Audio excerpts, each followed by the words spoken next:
This all started a week ago, when I lost my job and was running behind on bills. I lived in a simple house, and that job was all that held my life together. After a night of drinking and watching TV, I started looking for a new job. Most of them looked pretty boring, just 9-to-5 office jobs, but one caught my eye. It was an ad to the side of the screen that read, "High-paying jobs for hire. This isn't just your normal 9-to-5 job." In desperation, I clicked on the shady ad. Slowly but surely, a new website loads, with multiple links to different jobs with different positions. Deep web jobs. House sitting. $100 per shift. Stay in a camera room, watch all rooms, keep the house safe. Rules in link. Seems easy enough. I thought to myself, God, do I regret that. Crop harvest. $150 per field. Harvest a field of corn. Tools are provided. Rules in link. Reading down all the jobs, the house sitting seemed the easiest, so I clicked on the link, eager for the $100. On the screen, a sign-up sheet popped up, asking for my email. I typed it in quickly and was met with a message. "We hope to see you soon." Satisfied with that, I hopped in bed and turned off the lights. I start to drift off when I hear a buzz from my phone. Irritated, I get up and check my phone. A new email? I thought to myself. I clicked on the notification. "Your application has been accepted. Thank you for applying to the house-sitting job. You will stay at the house from 12 a.m. until 4 a.m., and you must follow these rules. Your money will arrive at 6 a.m. after your shift. Always, no matter what you hear or see, stay in the camera room. Either don't bring your phone, or if you do not turn it on, even if you get a notification. I will not email you during your shift. Make sure to bring something that can play music fairly loudly. Arrive at 12 or a little before 12. If you arrive past 12, do not enter the house and send me an email. From 12 until 1, you are allowed to roam the house, but make sure to be in the upstairs camera room by 1. Turn all lights off, lock the doors, and close the blinds. From 1 until 2, watch the cameras. If you see a man in the living room watching TV, turn that camera off until you hear the TV turn off from downstairs. Ignore any sounds you hear around the house. If you feel anything touch you, stop moving and close your eyes until the feeling goes away. From 2 until 3, open the blinds in the camera room. If you hear a voice from the window, do not look at them. The conversation will be normal, and once they say goodbye, it is safe to close the blinds. This event can happen any time in the hour. If you see a woman cooking in the kitchen, you have a blue button on your desk that turns on a loud sound in the kitchen. Press and hold that button until the woman disappears.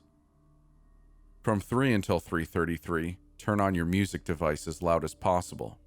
Cover your ears, close your eyes, and ignore any sounds or movements around you. If the music stops, make any sound of your own to drown out what is happening around you. After 3:33, you are allowed to roam the house until 4. Do not leave before 4, and do not leave more than 5 minutes after 4. If any rules are not completed correctly, hide under the desk and do not move until 4. That is all. Your shift starts tomorrow at 471 Pedersen Drive.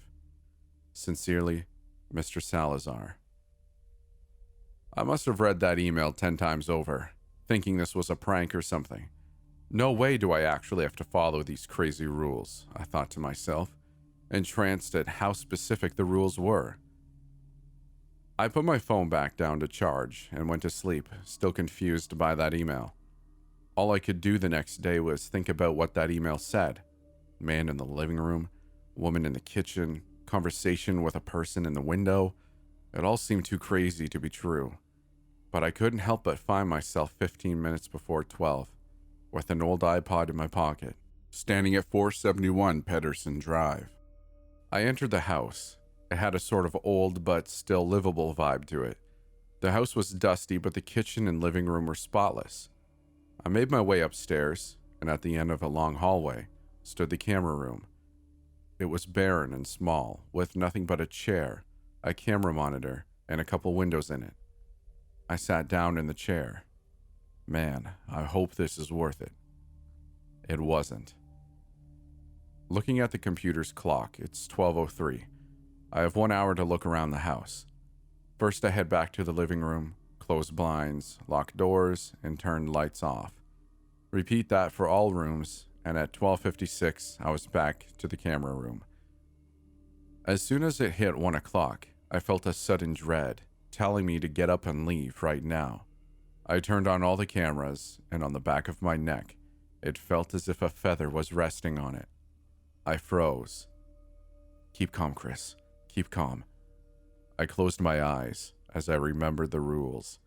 It felt like hours, that feather tickling the back of my neck, but I held out, not moving and keeping my eyes closed. The feather went away. I opened my eyes, relieved, and heard behind me slow, coordinated footsteps. I whipped around.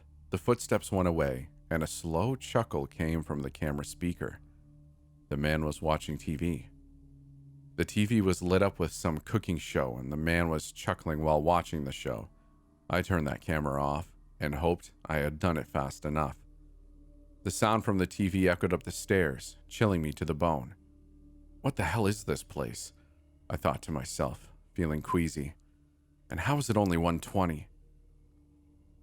The next 20 minutes were creepy as can be. Unknown sounds bounced around the house, the man laughing at the TV, watching all the cameras until the silence hit me hard. The TV had been turned off, and dread had fell upon me again. The noise from the TV had been a constant for the past 20 minutes, but now that it was off, the silence felt threatening. I slowly turned on the camera and found the room to be empty. I sighed in relief. For what felt like an eternity, my eyes darted around the cameras, on edge, until the clock made a quiet beep and it turned 2 o'clock. I rose from my chair and opened the blinds, revealing the pitch-black lawn outside. I sat back down as the clanging of pots and pans rang to my ears. I looked down at the blue button beside the monitor, then at the lady, now cooking black eggs in the kitchen, and I was about to press the button. "Hi, Chris." A woman's voice came from the window. I froze, gluing my eyes to the monitor, forcing myself not to look at the window. Hi. How was your day?" My voice was shaky. It was obvious that I was scared. "I was just strolling around the neighborhood, saw you were here, and I just wanted to say hi." The window she was talking to me through was high enough off the ground to need a large ladder to get to. "How was your day?" "My day was, it was fine, thanks." The woman in the kitchen started to get louder. "Okay, well, I have to go. It was nice to meet you." "It was nice to meet you too. Bye." I wanted to get up. I wanted to just close the blinds and never hear her voice again, but something just told me that I should not get up. "Wow, you're a smart one. I thought that would get you." Maybe next time. Goodbye." I waited a few seconds. The last thing I want to see was the face of that lady talking to me, so I waited until I was sure she wasn't there anymore, then closed the blinds. Once that ordeal was over, I realized that the lady in the kitchen was gone, even though I never pressed the button. Oh no, I thought. I had broken one of the rules and it was only 2:30. Now I'm sitting under the desk, typing this out on my iPod. And there is a lady with a ragged apron on, walking in circles around the room. I'm scared to make any noise, so please, if you see an ad for dark web jobs, don't click it. It's 4:30 now. I made it out of the house and I'm safe. My left leg is hurt a little, but I'm getting ahead of myself. Let me tell you what happened. The lady from the kitchen walked around the room, making soft groans and drooling everywhere. I kept as silent as I could. Freezing time, she turned in my direction. A small beep came from on the desk, notifying me that it had turned 3 o'clock. The lady in my room melted into the floorboards. screaming a scream of the utmost agony and pain.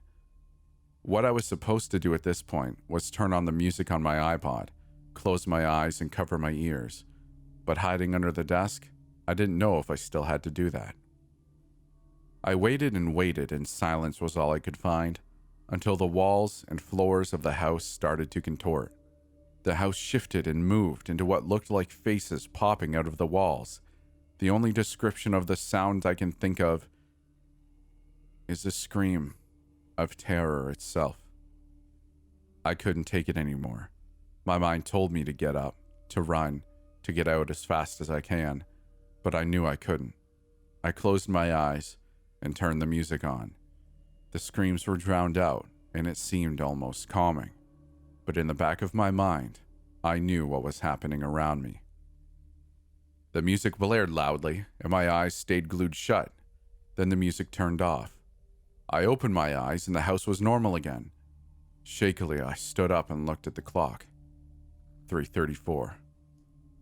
I got back under the desk and lay there, terrified, but nothing happened, and I was sitting there for 35 minutes, until the final beep from the clock came, telling me I could finally leave. I got up, walked down the hallway, down the stairs to the front door, and finally, the sweet, cool air of the night hit my face. And in that moment, I felt a relief that was almost euphoric. I walked home and picked up my phone, but then I went to email Mr. Salazar. His email was gone, the website was gone, and there was no trace of him at all. I tried to fall asleep, but I couldn't get the faces out of my head. They looked like they had... can't be explained. I don't know if I'm going to get my money, but at this point, I don't care. I just want to never go back to that house again. It's 6 o'clock now. A package somehow appeared at my door, and inside was $80 and a letter. The letter is as follows. You can't escape. Hello again, Chris. I see that you showed up for your shift this morning. I appreciate that. But during your shift, you broke one of the rules. I've taken $20 off of your payment because of that. I'm pretty sure you're already aware, but I can tell you don't want to go back. Most people don't. And I'm here to say you can't escape.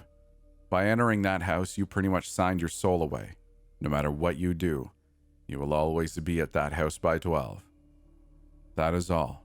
Sincerely, Mr. Salazar. My sleep last night was horrible. I couldn't stop thinking about what happened on my first shift. The whole day I stayed in bed, terrified for midnight to come, but it had to come eventually. 11:57. I begged that nothing would happen to me. 11:58. I put my iPod in the trash. 11:59. I lay in bed and closed my eyes. I feel pressure on my feet, and my soft bed disappears from under me. I open my eyes and find myself inside that cursed house again, with my iPod and a printed paper of the rules in my hands.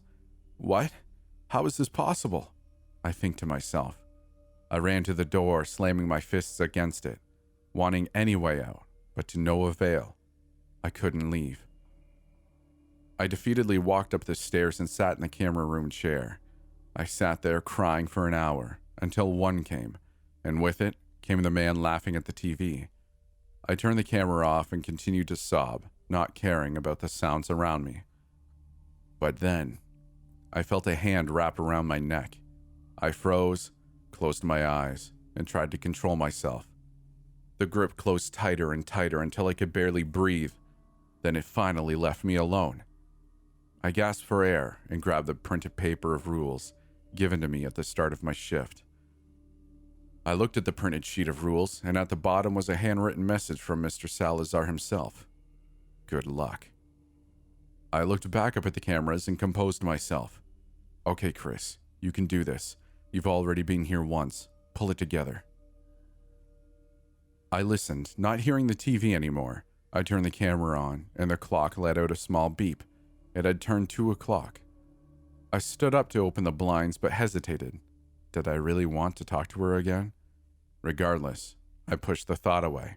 and opened the blinds to be met with a face only insane people would call a woman. It looked as if she hadn't eaten once in her life. Her skin looked like it was airtight to her bones, and she had no meat in her body. Her smile was literally ear to ear. Her skin sagged down at least 2 feet, and her eye sockets had large, black, bloodshot eyes with tiny, beady yellow pupils. "Hello again, Chris." I closed the blinds as quickly as I could and went to hide under the desk, but the desk is just a block, no space to hide under. I don't know what to do. I hear slow footsteps coming up the stairs. Oh God, the knob is turning. The door is locked. Oh, thank God I remembered to lock it. She is screeching from behind the door. She's slamming her hands on it. It's only a matter of time until she breaks the whole door down. What do I do? Hi, my name is Jeremy. Recently, I got laid off by my horrible boss, found a website for deep web jobs, and applied for house sitting. I also recently read Chris's shifts, and I think we applied for the same job. Mr. Salazar emailed me something along the same lines. I'll paste his email here. Your application has been accepted. Thank you for applying to the house sitting job. You will stay at the house from 12 a.m. until 4 a.m., and you must follow these rules. Your money will arrive at 6 a.m. after your shift. Always, no matter what you see or hear, stay in the bedroom. Either don't bring your phone, or if you do not turn it on, even if you get a notification. I will not email you during your shift. Arrive at 12 or a little before 12. If you arrive past 12, do not enter the house and send me an email. From 12 until 1, you are allowed to roam the house, but make sure to be in the upstairs bedroom by 1. Turn all lights off, lock the doors, and close the blinds. This can happen anytime during the night. If you hear loud music from the camera room, put on the hazmat suit we have provided. Enter the camera room, walk to the security desk. Do not interact with the security guard, and turn off the music from the iPod on the desk. Make sure to do this fairly quickly. From 1 until 2, clean up all clothes in the bedroom and hang them up in the closet. If any clothes have blood stains, put them in the trash quickly. Make the bed. If there are more than 3 sheets, throw away any extra. If you hear a knock at the window, hide under the bed until the entity has entered and left the room. From 12 until 3, put the hazmat suit back on and walk into the downstairs area.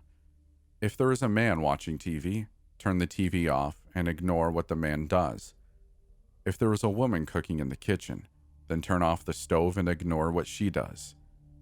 There is a bathroom connected to the bedroom. If you hear the shower turn on, knock on the door 3 times, no more, no less. If the showering stops, it was done correctly. From 3 until 3:33, lay in bed and close your eyes. Do not fall asleep.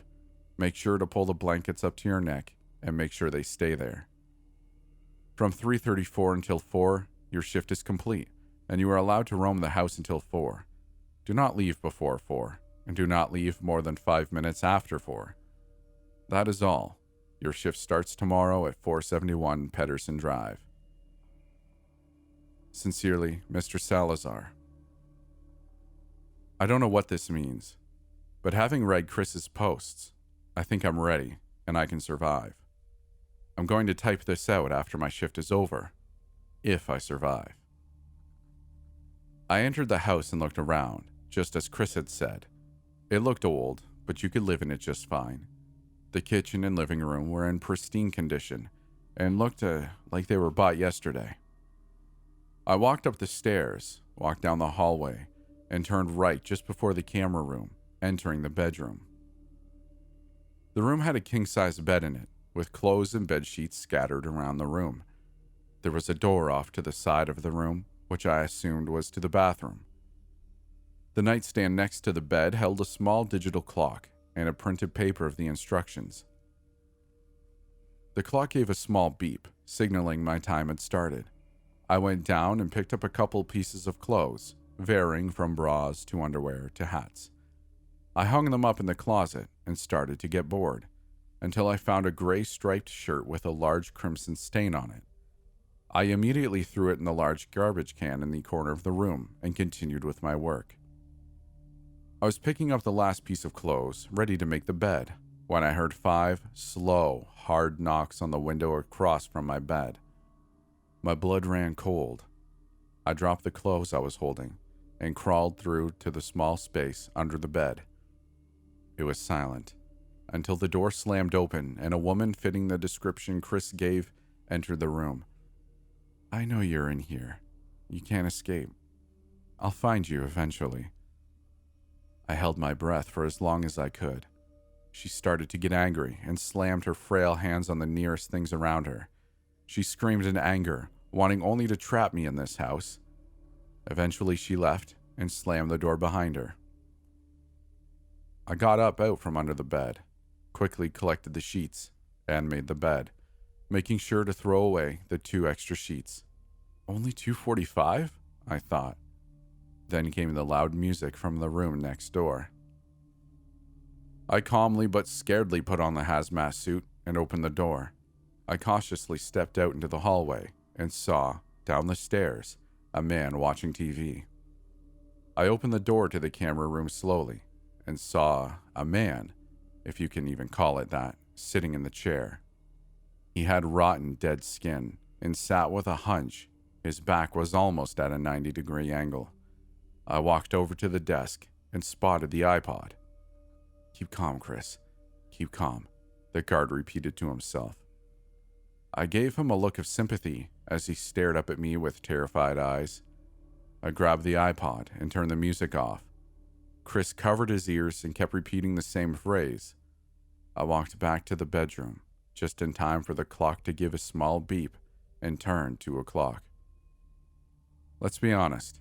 Chris is dead. The house has trapped his soul and forced him to work there for eternity. The reason I signed up was to find a way to release these trapped souls, and I think that the entity has something to do with all of this. I kept the hazmat suit on and walked down the stairs. The man was sitting on the couch watching a cooking show on the TV. I walked over to the man. He had polished hair, combed over to the side like he was a rich person. He had a nice suit and tie on and pants, but his face looked like it had been rotting for years. The bone was showing in more than 3 places, and I'm pretty sure I saw a glob of skin fall from his face. His laughs were hoarse and deep, like he didn't have any vocal cords. I turned the TV off and the man froze mid-laugh, then melted into the couch seams. I shuddered and returned to my place upstairs. I entered and took about 10 minutes to take the hazmat suit off, only to be met with the sound of a warm shower. I came closer to the bathroom door and put my ear against it. I heard a lady humming lightly. Knock, knock, knock. The humming and water stopped immediately after the 3rd knock. It felt unsettling how quickly it became silent, but faint off in the distance, I heard sizzling eggs. I quickly put the hazmat suit back on and rushed down the stairs. The woman was cooking black eggs. She was like the man watching TV. Her apron and hat were pristine, spotless, but her skin was, although in better shape than the man's, rotting. I reached over for the oven dial, but stopped. Please, keep it on, please," the woman repeated with a soft voice. Regardless, I turned the dial to 0. The woman melted, and I returned back to my bedroom. I thought this was going to be easy, but now I know what Chris felt. It is insanely scary being inside the house. 2:58. I pull the bed sheets up. 2:59. I get into the bed. 3 o'clock. I close my eyes and get comfortable. The bed is surprisingly soft, and I feel as if I could fall asleep even if a train was running right above me. I thought about everything else I had seen that night, and that scared me awake for a few minutes.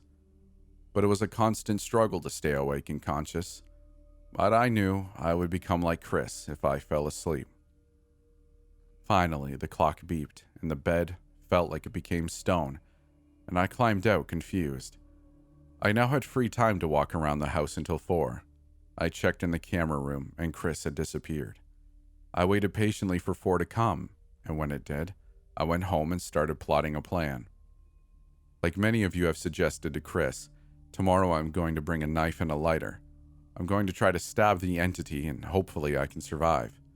I'll update again tomorrow. Wish me luck. The plan did not work as planned. I'm hurt, but I survived. Let me tell you what happened. Just because many of you were asking, I went back during the day, but the house wasn't there. Like many of you proposed, I took with me a bear trap and a large knife. I entered the house and looked around. It looked the same, and I placed the bear trap right outside the bedroom door. Again, like you guys suggested, I tried unplugging the TV before the man appears. But when I went to pull it out, it was like the cable was a part of the wall. It was completely stuck and I couldn't manage to unplug it. The night started and it went as normal as it could, but while I was in the middle of cleaning up the clothes, I noticed the bed had no hiding space under it. I had to come up with a new plan on the spot. My plan was while I was sleeping from 3 to 3:33 and the entity was above me, I would take my knife and stab her, but now it looked like I wouldn't even make it to then. Knock, knock, knock, knock, knock. The entity signals it's coming and I panic. Where would I hide? I grab the knife and crawl to a small space behind the door. I would have to stab her as soon as she came in, or was hit by the trap. Step. The entity comes closer. Step. I tighten my grip on the knife. Step. A bead of sweat drops down my face. I hear the loud sound of a bear trap closing and a high-pitched demonic scream after it. I open the door and with all my might swing at the entity in front of me. The knife slides clean into one of the entity's eyes and black goo starts spurting from the wound. The entity screams, revealing at least 100 sets of tiny sharp teeth. It clenches my hand in its mouth and I scream out in pain. Me and the entity fall over on top of each other and roll around for a while. I got scratched up a couple times and I stabbed her a couple times. But finally, I pinned her down and stabbed until I knew without a shadow of a doubt that she was dead. I stood up, my arm bleeding profusely, and used a piece of clothing to wrap my wound. I didn't care about the rules anymore. I just killed the thing running this place. I sat down on the bed and rested for a few moments. Throughout the rest of the night, nothing happened. And just to make sure, I stayed until 4 and left then. When I arrived at my house, there was a letter stapled to my door, written by Mr. Salazar. I'll rewrite what he said here. Wow. I have to say that I'm impressed. You managed to kill my best worker. It seems that you have already figured out my plan. The workers have normal shifts the first day, then on the second day their safe place is taken away. But you made it work. Come back to the house tomorrow, as if it was a normal shift, and we can discuss a reward. That is all. Sincerely, Mr. Salazar. I don't know what he will do or give me, but I don't think I have an option to not go. Wish me luck. Now, throughout my 2 shifts, I was very calm, but after reading that letter, I was more than a little scared. I spent the day preparing, hidden knife, small gun, body armor under my clothes. I was going to be ready for whatever he was going to do. I arrive at the house and enter as normal. The inside of the house is completely different. It's no longer a house, but a chamber, a tunnel down into the earth. I slowly walk down the stairs, ready to pull out my gun. I reach my final step and arrive in a blue room with many monitors and a large man sitting in a chair. Hello, Jeremy. I'm Mr. Salazar. The man turned his chair around, and I got a good look at him. He had a black goatee, balding black hair, and a dark suit on. Hi. What is this place? This is my viewing chamber. I spend all my time here, watching the house, monitoring my workers. He had a deep, scary voice. Well, what happened to the house after I killed that thing? Once the house lost its best worker, the other workers suspended their existence, and the house will do nothing tonight. But if it doesn't have a new best worker by tomorrow, then the workers are released from the house's grip, and they will destroy and kill anything they come across. So why are you doing this? Because, Jeremy, it is simply the only way to contain these workers. Then who's going to be the next best worker? Well, Jeremy, I'm looking right at them. His mouth twisted into a sinister grin. Me? Yes, you. Killing my best worker and touching that black liquid caused a transformation to begin. And the next day you will see your muscles and meat disappearing, your skin will become stuck to your bones, your face will sag, your eyes will turn black and yellow, your teeth will fall out, and you will grow an unsatiable desire to return to this house. What? I'm going to become like that thing? Unfortunately for you, yes. You can leave now if you'd like, but it is inevitable. I stood in disbelief for a few moments. Was I really going to become that thing? I turned around and ran out the door. When I came out of the door, I was standing in front of my house, and behind me the house disappeared. It's been a few hours. I'm noticing that I'm losing my muscles, and I have a really strong feeling to go back to that cursed house. My eyes have turned a dark gray, and I don't think I can stay away from the house for much longer. I know that I can't stop what's happening to me. All I can do is just go back to the house. Wish me luck. Thank you for making it this far. I'd like to encourage you to subscribe if you like my content. If you'd like to follow me and want to be involved in what I'm doing / talk to me, follow me on Twitter or Instagram. If you'd like an offline experience, check out the podcast, The Midnight Podcast. And if you're at all inclined, I've got some merch out there to be purchased if you'd like to support the channel.